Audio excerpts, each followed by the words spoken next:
Okay, hi everyone. It's really nice to be here.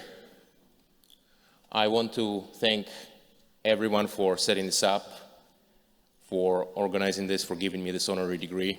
It's actually extremely meaningful to receive this honorary degree. Almost to this day, 20 years ago, I received my bachelor's degree from the University of Toronto in this exact hall.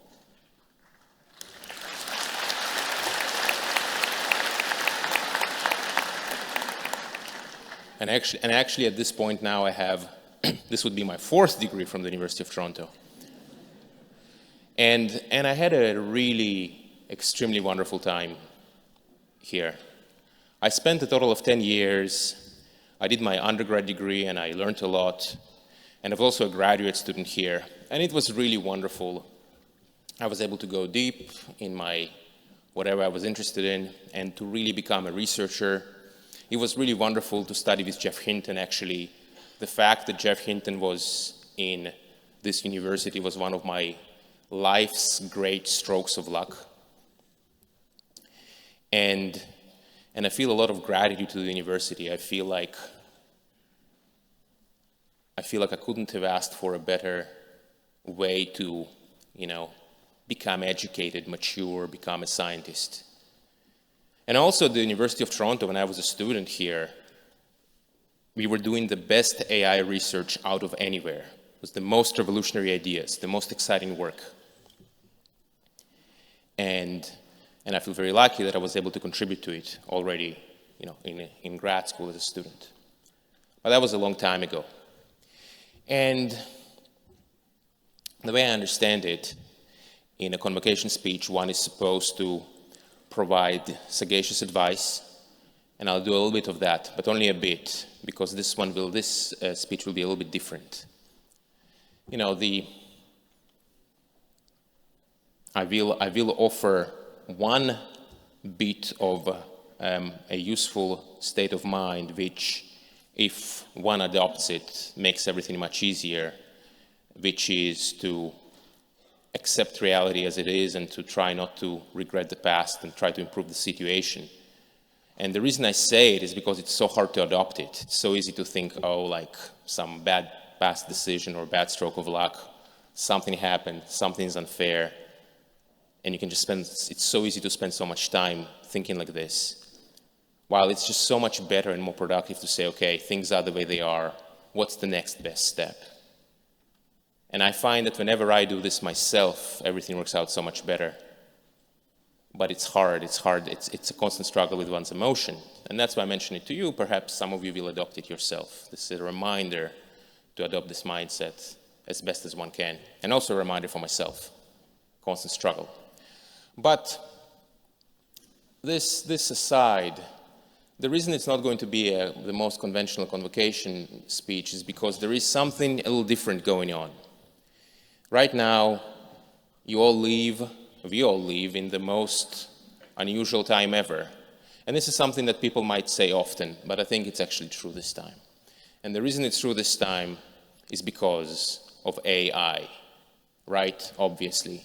I mean, from what I hear, the AI of today has already changed what it means to be a student by a pretty considerable degree. That's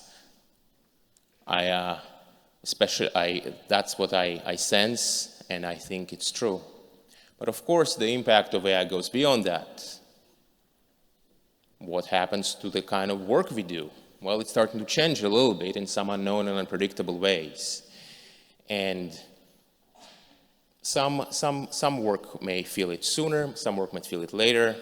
With today's AI, you can go on Twitter and you can look at what AI can do and what people say. And you might feel a little bit of that. You wonder, hey, which skills are useful, which ones will be less useful. So you got these questions going on. And so you can say that the current level of challenge is, how will it affect work and our careers?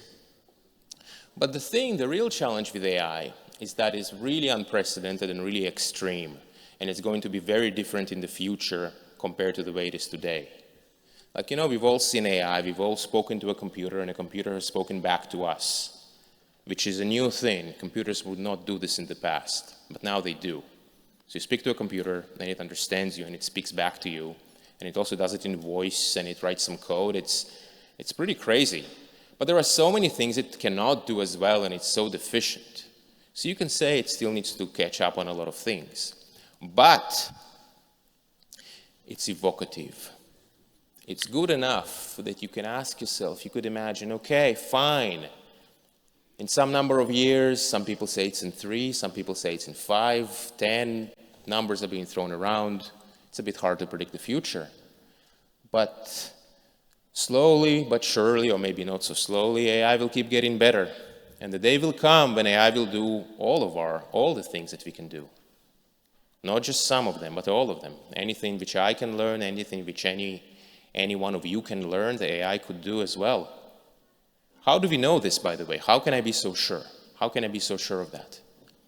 The reason is that all of us have a brain, and the brain is a biological computer. That's why. We have a brain, the brain is a biological computer. So why can't a digital computer, a digital brain, do the same things? This is the one-sentence summary for why AI will be able to do all those things. Because we have a brain, and the brain is a biological computer. And so you can start asking yourselves, what's going to happen? What's going to happen when computers can do all of our jobs, right? Those are really big questions. Those are dramatic questions. And right now, like, you start thinking about it a little bit, you go, gosh, that's a little intense. But it's actually only part of the intensity. Because what's going to happen? What will we, the collective we, want to use these AIs for? Do more work, grow the economy, do R&D, do AI research, so then the rate of progress will become really extremely fast, for some time at least. These are such extreme things. These are such unimaginable things. So right now I'm trying to pull you into that a little bit, into this headspace of this really extreme and radical future that AI creates. But it's also very difficult to imagine. It's very, very difficult to imagine. It's very difficult to internalize and to really believe on an emotional level. Even I struggle with it. And yet the logic seems to dictate that this very likely should happen. So what does one do in such a world? There is a quote which is like this, which goes like this. It says, you may not take interest in politics, but politics will take interest in you. So the same applies to AI many times over. And in particular, I think that by simply using AI and looking at what the best AI of today can do, you get an intuition. You get an intuition. And as AI continues to improve in 1 year, in 2 years, in 3 years, the intuition will become stronger. And a lot of the things that we are talking about now, they will become much more real. They'll become less imaginary. In the end of the day, no amount of essays and explanations can compete with what we see with our own senses, with our own 2 eyes. And especially with AI, the very smart, super intelligent AI in the future, there will be very profound issues about making sure that they say what they say and not pretend to be something else. And I'm really condensing a lot into a small amount of information here, in time here. But overall, by simply looking at what AI can do, not ignoring it, when the time comes, that will generate the energy that's required to overcome the huge challenge that AI will pose. And the challenge that AI poses, in some sense, is the greatest challenge of humanity ever. And overcoming it will also bring the greatest reward.